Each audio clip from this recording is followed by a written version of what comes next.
Asha's Awakening is based on a space princess character that I wrote in quarantine in March 2020. Kind of written this whole sci-fi backstory, and I thought that the vehicle of the character would be really powerful for this album because it's such a new sound for me, and I feel like in that character I found that courage to break my own ideas about who I am and kind of try on new sounds and like new moods for myself to play in.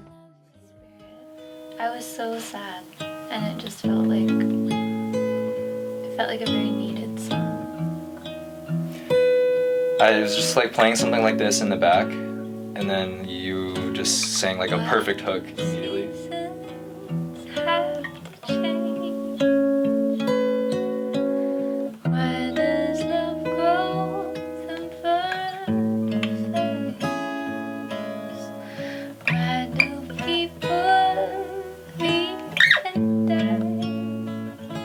I wanted the beginning of Endless Summer to sound like you were stepping into an Indian garden, 6 a.m. on like a summer day.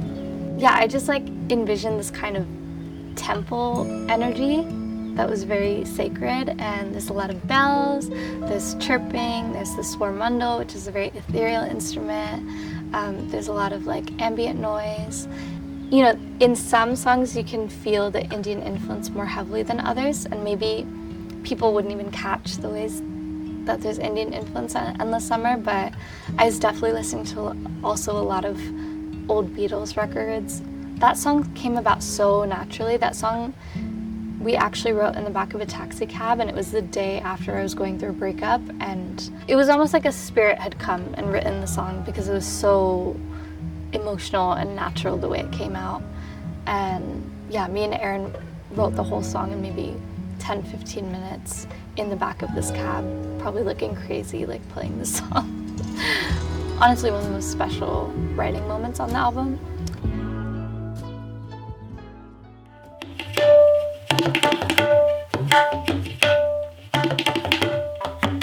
So now it has some life, it's got some tone. And the sample's pretty dead, like it doesn't ring, so I didn't know if you wanted me to mute in that space. So, or let it ring. I want to have both. So the song Time Flies, we recorded all at Rossum's studio, and we invited this incredible classically trained tabla player, Neelamjeet, who replayed this original sample that Rostam had made, but added so much more color and life to it by playing it live. Probably the most personal moment on the album because I'm just talking about this really life-changing experience in my life of losing a baby and also just growing up in my 20s and looking back on all of it and being like, wow, I've experienced a lot and I've grown a lot, and it's been messy and not always okay, but I've lived through it.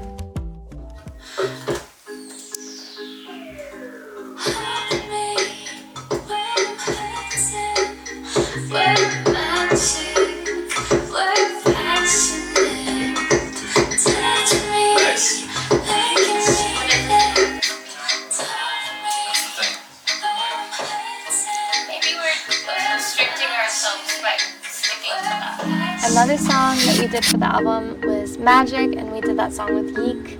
We tried this song produced in 10 different ways. Like it had 10 different forms before it came to be what it was. And I also wrote that song with my friend Chris, who has Caribbean background, so that was kind of naturally infused into it. There's like tabla as the base of that song, some marimba, and Indian instrument that we used a bunch. It's called the bulbul tarang, and it's a folk instrument.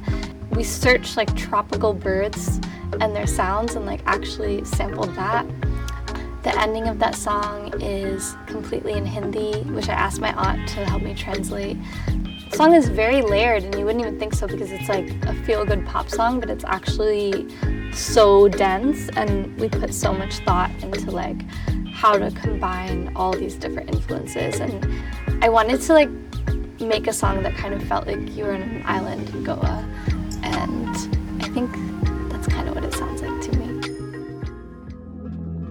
It's a very personal album, and it's like a character album, but I think there's, you know, it's all my spirit and my experiences, but I just like have found this world to like insert all of it into, which is really fun to play around with. I think it can open up this kind of like expression that almost was not allowed to before, because maybe I was almost too close to it.